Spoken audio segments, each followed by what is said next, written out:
या जिन्होंने गुरु से दीक्षा ली है वो भी ओम लगा करके जप कर सकते हैं। शिवलिंग की पूजा करें। शिवलिंग ज्योति आकार में हो, अंडाकार में हो, सर्वोत्तम है। और पूजा में दीप अवश्य जलाएं। जब भी आप कोई छोटे से छोटी पूजा करें या बड़ी से बड़ी पूजा करें, उसमें दीप जरूर जलाएं। बिना दीप के पूजा मान्य नहीं होती। दीप साक्षी है आपके उस कर्म का, कर्म साक्षी है।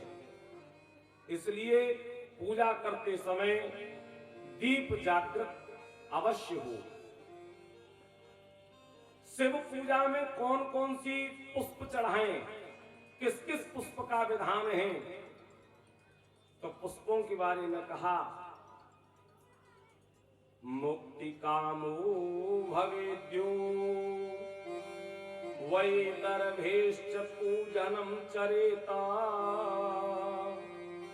लक्ष्य संख्या तु सर्वत्र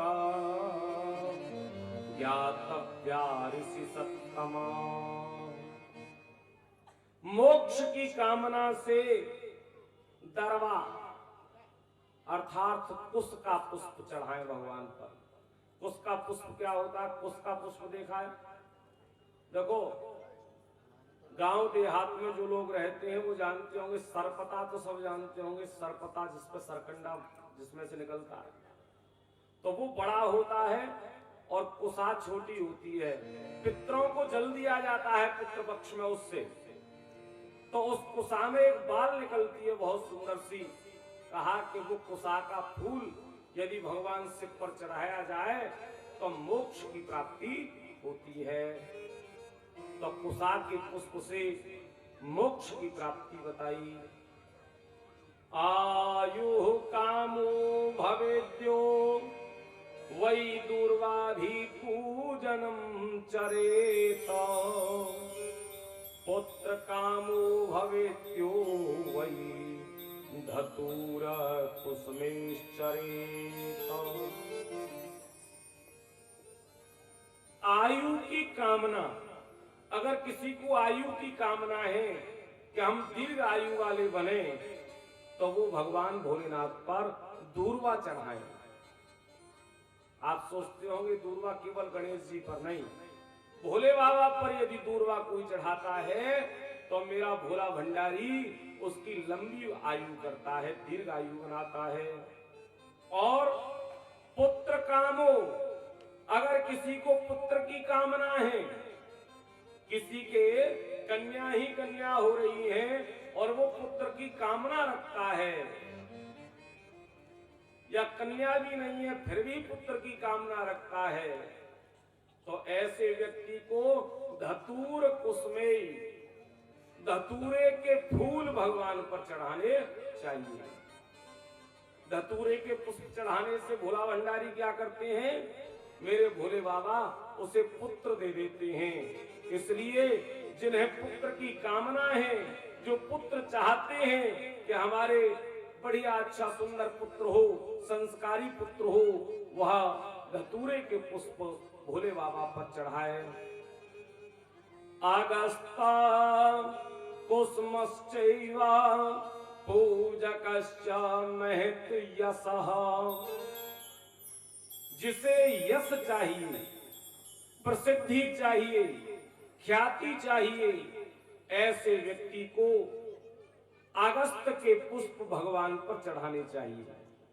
अगस्त पर दो तरह के पुष्प आते हैं, एक लाल अगस्त होता है, एक सफेद अगस्त होता है।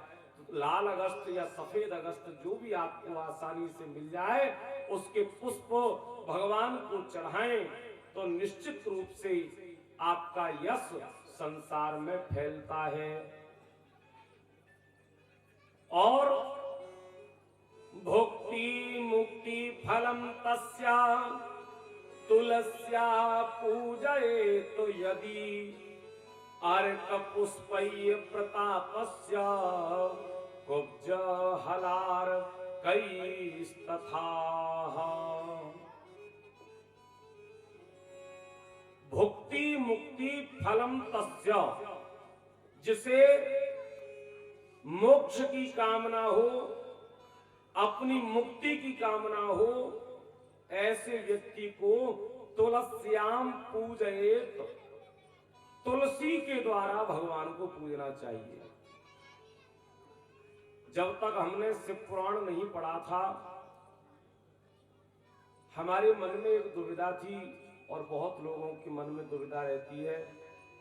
हम ये समझते थे कि तुलसी भगवान शिव पर नहीं चढ़ानी चाहिए, लेकिन मेरे भोले बाबा ने कृपा की और ये उसमें साक्षात प्रमाण मिला कि तुलसी भगवान शिव पर चढ़ा सकते हैं, कोई दोष नहीं है।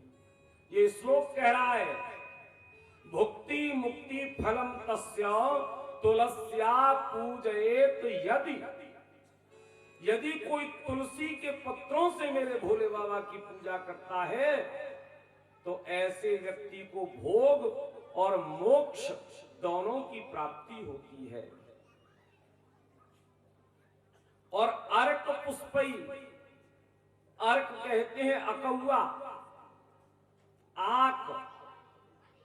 आकड़े के पुष्प, दो तरह का आक होता है, एक नीला लाल जैसा और एक सफेद। तो सफेद आक मिल जाए तो सर्वोत्तम है ही, अगर वो ना मिले तो जैसा भी आक मिल जाए उस आक के पुष्पों को भगवान पर चढ़ाएं।